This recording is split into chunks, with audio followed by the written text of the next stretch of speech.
Well, I was playing in a band called Agitation Free. That was a krautrock band. I'm from Berlin, and we played in Paris at the Opéra Comique, and that was a small festival with some French bands, and Nico was performing there. And of course, everyone had known Nico in a mysterious way, German model, but no one knew what she was really, what it was all about. So it was really fantastic to see her perform.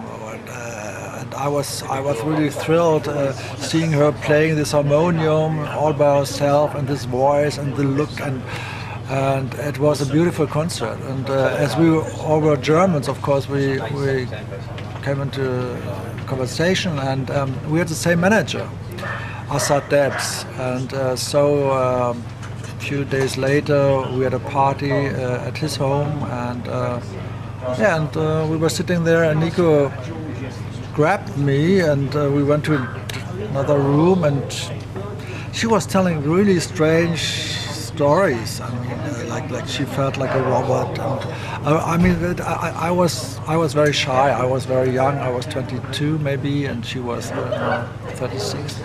So, but there was something there. I could feel that, and as we had the same manager, we met all over again, and we played at a festival next year in Clermont-Ferrand, and then I fell in love with her. So, and I moved to Paris, and we lived together with Philippe Garel, which wasn't easy because, I mean, their relationship had stopped, but still they were friends, and Philippe was jealous, but somehow we managed, and so we did concerts. I played guitar at her shows, and we played in Germany, we played in France, and some years later we went to America, to New York, where she hadn't been for a long time, and played with John Cale, and so yeah, all in all, it was like maybe 4 or 5 years we were together.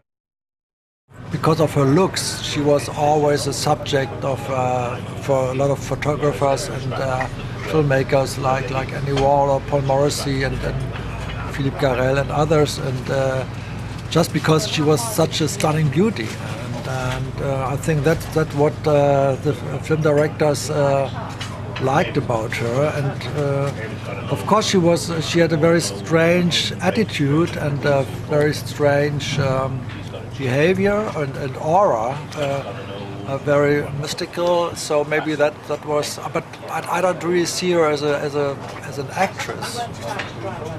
She was just there, and she was playing herself. I mean, she was always Nico. She wasn't playing like I don't know, Scarlett Johansson, different characters. She was herself, and that was what she was giving into the movies she made, and maybe in Strip-Tease she's playing she's playing a different person in a way, and but I don't know if she was so happy about it. From what I remember, she didn't like to be nude and all that. It was I don't really know why she did this movie, but I think she saw herself more as a singer, not so much as an actress.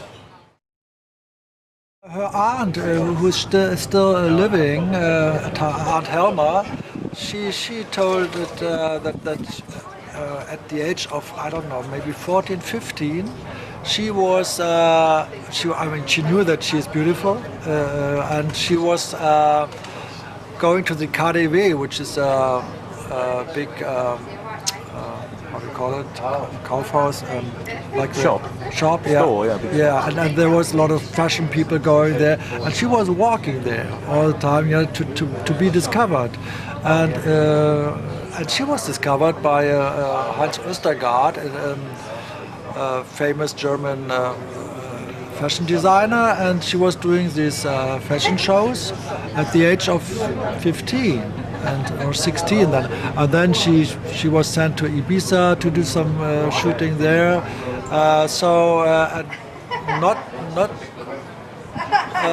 maybe 1-2 years after, she went to Paris to begin a career as a fashion model. So that happened very, very quick, and she was the one who pushed it, because she was aware of herself and she didn't want to do a normal job, and so that was her idea. Nico, she was one of the first models who began singing, and I think the big influence for that was Jim Morrison and also Bob Dylan.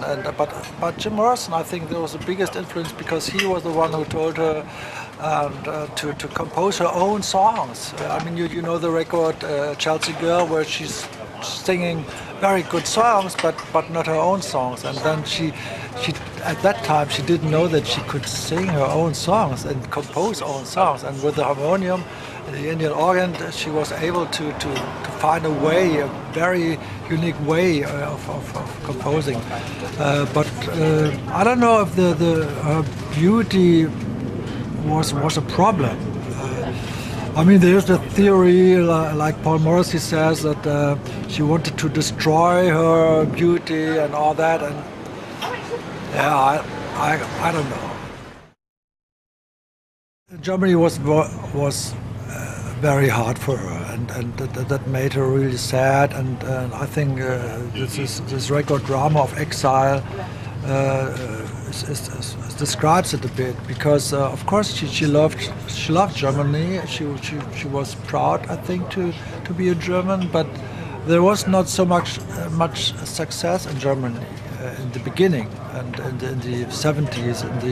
I remember one concert, her first concert in Berlin in '74, together with Brian Eno and John Cale. I have the tape at home, actually, and it was just after this Roxy Music hype, and people expected some Roxy Music or Velvet Underground thing, and then there was Nico with her organ singing these medieval songs, and people were booing and whistling, and then she was playing the national hymn, Lied der Deutschen, and it was furious. I mean, it was like a time document. You know, people were applauding and were booing, and then all together she kept singing her song.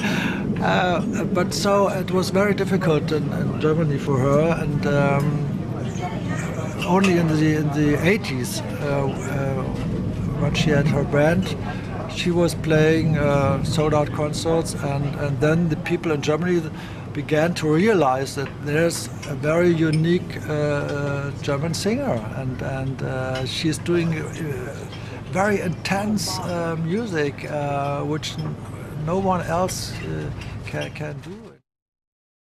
No one can say where she had this idea to write the way she did it. I mean, it was so with this organ. No one used the harmonium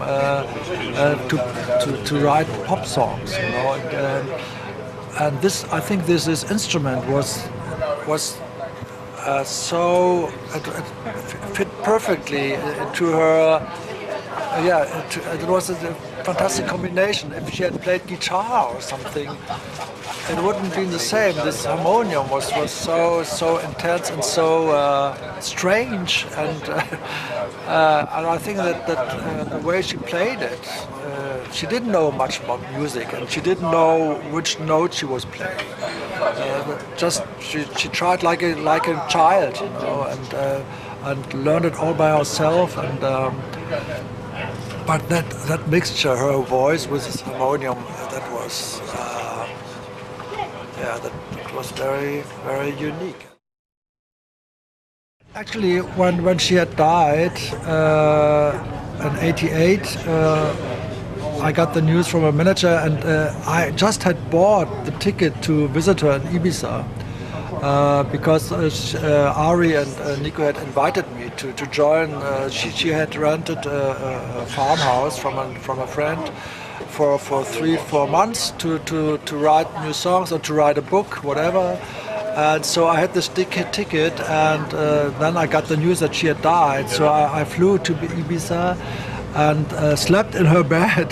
That was really strange. Her harmonium was there, and her boots were there, and I brought the tape from the last concert, and Ari and me, we were listening to it, and I found her diary, and Ari told me, yeah, you go on, read it, and I read her diary, and there I could read that she was really fed up with all this touring business, all this doing so many concerts, traveling, and I think she was a bit tired of all that, and she wanted to write a book, and I know that she always wanted to become an opera singer, which is kind of, I don't know, maybe a bit naive, but I know she wrote about it. Actually, people ask me about Nico, and she's such a mysterious person, and it's very hard to characterize how she was, and so it's very difficult to say, even now, and it's getting more and more mysterious, and you read something there, and then you mess up with the things you remember yourself. So I don't know, but where does this music come from? I mean, the Germans, they have this, like Wagner and all these composers. I know she was a big fan of Beethoven, and also of Mahler, like the Kindertotenlieder we used to listen. I remember that, very impressive songs. And for me also, Nico had something with like in the Middle Ages, like this church and this deep, serious music. And but I don't really know where she got that from. And I know the war was a big influence for her childhood. And she was telling about her childhood when Berlin was burning, and they had to move with her aunt, with her mother and her aunt, I guess. They were moving out of Berlin when she was 5 years old, and out of Berlin in Spreewald in Lübbenau. But when she came back to Berlin, Berlin was yeah. I mean, you know the pictures of Berlin. There was nothing, and I think that was made a big impression on her.